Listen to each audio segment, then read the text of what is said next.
పక్కా ఈ question solve చేయాలంటే మీకు 3 నిమిషాలన్నా గ్యారంటీగా అయితే పడుతుంది. ఓకే, సో దీన్ని మనము ఒక 5 సెకండ్స్లో ఏ విధంగా సాల్వ్ చేయాలో సూపర్ ట్రిక్ అయితే చెప్తాను చూడండి. ఒక యూనిఫామ్ సర్క్యులర్ మోషన్లో అయితే ఒక బాడీ అనేది మూవ్ అవుతున్నది.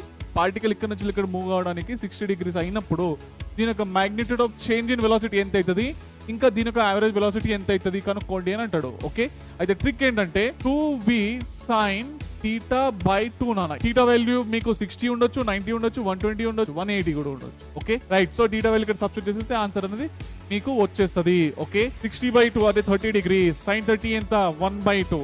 ఓకే, v అనేది వచ్చింది. అవునా, యావరేజ్ వెలాసిటీ కనుక్కోండి అంటే సేమ్ ట్రిక్. ఎక్స్ట్రా గేమ్ పెట్టాలి అని అంటే మీరు కింద θ పెట్టాలి నాన్న. θ value will be in radian లో పెట్టాలి. దీని ఆన్సర్ ఏమొచ్చింది మనకు, v వచ్చింది కదా. θ వాల్యూ అనేది రేడియన్ లో తీసుకోవాలి. 60 degrees అంటే π/3 అని రాస్తాం మనం. అవునా, so finally 3v/π is the final answer.